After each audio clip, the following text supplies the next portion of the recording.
Bonjour à tous et bienvenue à ONUMAG. Dans ce numéro, les enfants sont à l'honneur.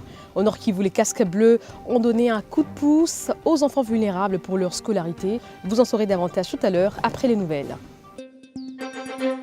Commençons par cette assistance scolaire au Nord Kivu. Alors que l'insécurité persistante entrave le bon fonctionnement des écoles, les soldats de la paix ont choisi de soulager les élèves de 2 écoles de Saké. Sacs, cahiers, bics ont été distribués à 620 élèves connus vulnérables, dont plusieurs sont des orphelins. Il y a une école juste à l'extérieur de notre base. Elle est fréquentée par beaucoup d'enfants, parmi lesquels des orphelins. Nous avons initié une rencontre avec les directeurs de l'école et le docteur Kabutu afin de discuter de la possibilité d'aider ces enfants orphelins et vulnérables. Par la suite, nous nous sommes aussi rendus compte qu'il y a un besoin immense en cahiers, uniformes et stylos. Le nécessaire pour inciter les élèves à aimer aller à l'école et à s'y intéresser. Nous les assistons déjà en nourriture pour les encourager à venir à l'école. Et maintenant qu'ils veulent de cette école, il leur manque uniformes et cahiers. La deuxième phase de ce projet, qui concernera aussi d'autres écoles, suivra incessamment avec la fourniture d'uniformes et des chaussures. Ah oui, c'est un sentiment de joie, un sentiment de satisfaction, un sentiment de reconnaissance à la MONUSCO qui a entendu notre requête et qui a répondu à la requête. Et puis ce séjour au Nord Kivu d'une délégation du Comité spécial des Nations Unies pour le maintien de la paix. À Goma, les 5 membres du comité ont échangé avec les autorités de la MONUSCO, la brigade du Nord Kivu, les responsables administratifs locaux, les FARDC et la société civile. Ils se sont aussi rendus sur le terrain où ils ont rencontré les déplacés du camp de Mugunga, avec lesquels ils ont discuté en long et en large des conditions de vie. Il s'agit en fait d'évaluer la situation sécuritaire. Venir sur le terrain, de rencontrer les gens, de leur parler et d'échanger avec eux pour avoir avoir le meilleur pouls finalement de la situation. Et après ça, on rentre et on discute avec d'autres États membres pour essayer de notre côté, au niveau des Nations Unies, de faire évoluer les choses dans un sens positif.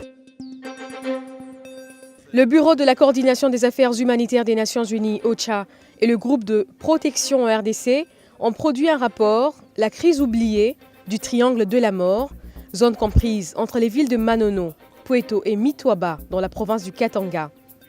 Des exactions sont commises par des groupes armés, mais aussi par les forces armées congolaises.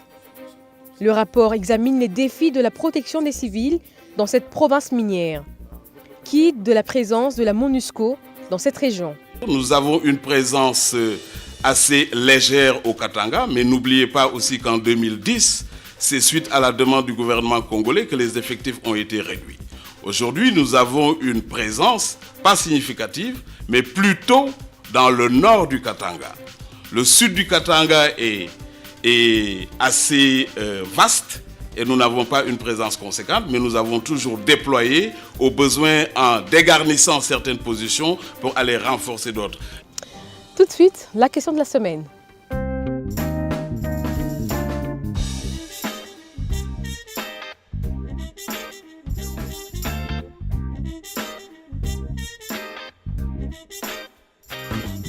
Quel sera le rôle de la MONUSCO au terme de l'accord signé à Addis Abeba?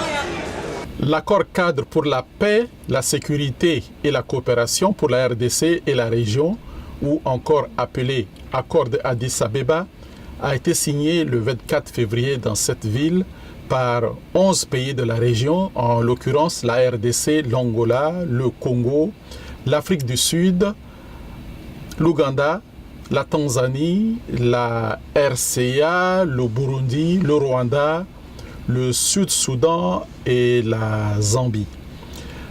4 personnalités ont signé comme témoins: le secrétaire général de l'ONU, le président de la SADC, le président de la Commission de l'Union africaine, le président de la Conférence internationale sur la région des Grands Lacs. L'accord stipule notamment en son point 11, et cela pour répondre à votre question, que la MONUSCO fera partie de la solution et continuera à travailler en étroite collaboration avec le gouvernement de la RDC. Maintenant, découvrons le Congolais de la semaine. Il a choisi de divertir les enfants.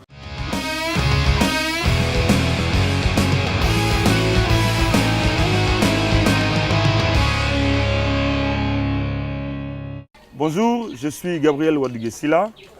Je suis artiste musicien. J'aime le jazz. J'ai une question pour vous. Est-ce que vous connaissez ce qu'on appelle Za, Zatu, Dendaka, Paka Paka ou Bandundu? Eh bien, je ne parle pas de la province, je parle là des éléments qui font partie de la méthode Wadiguesila qui vient du solfège rythmique et que je vais vous montrer tout à l'heure. J'ai créé ce système, donc, cette méthode Wadiguesila.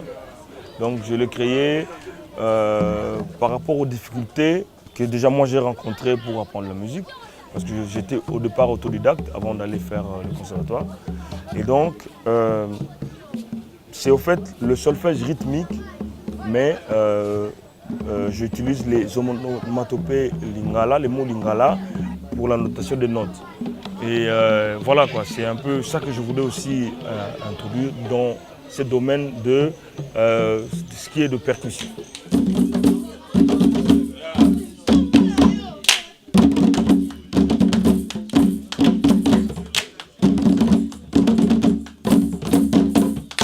Et ici, tout en haut, je mets les notations que tout le monde connaît, les notations universelles. Et tout en bas, à chaque fois, je mets la notation par rapport à la méthode Wadiguesila. Donc ici, comme la noire, normalement c'est un temps. Et donc, la noire dans la méthode Wadiguesila, c'est Za. 2 croches. Donc dans la méthode Wadiguesila, c'est Zatu. Zatu, Zatu. Donc universellement, ça s'appelle triole des croches. Mais par rapport à la méthode Wadiguesila, c'est Dendaka. Ici, c'est 4 doubles croches, universellement connues par rapport au solfège rythmique toujours. Et par rapport à la méthode Wadiguesila, c'est Paka Paka. C'est comme 4 doubles croches qui se jouent comme... Donc Paka Paka, ça fait...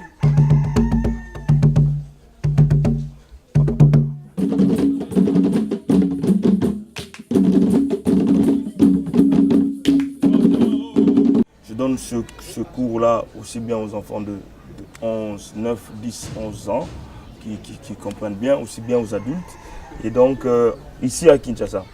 Mais bon, je suis en train de le créer aussi en Chiluba, en Kikongo et en Swahili. Nabiwa, oh ils ont des déchiffrage. Bandundu, Paka Paka, silence, Dendaka, Dendaka, Za, Paka Paka.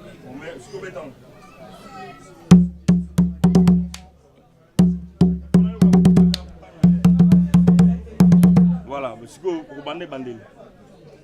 1, 2, 3, 4.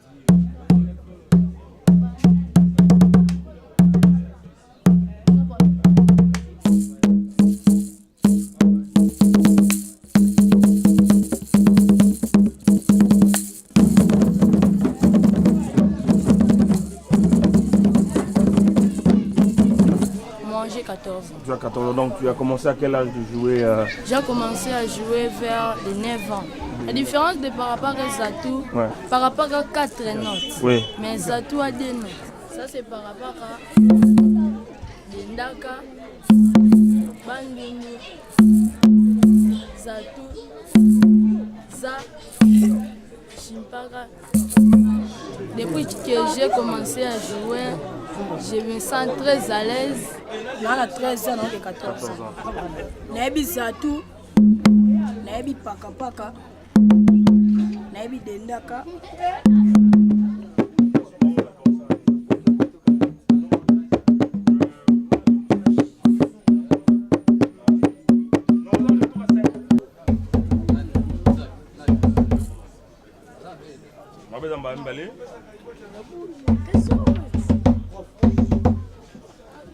Eux, ils sont en train de faire la dictée. Donc, ils écrivent ce que je joue.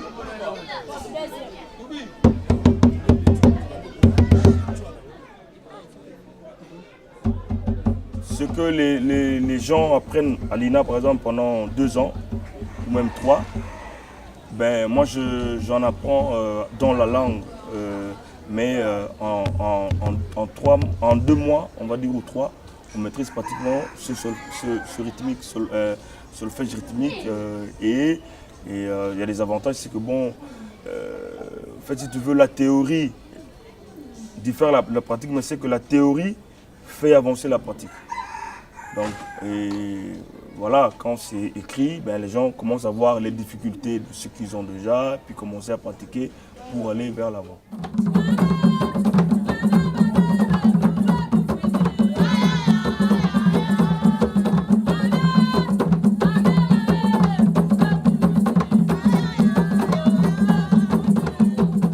C'est la fin de cette édition. Merci de nous avoir suivis. À très bientôt.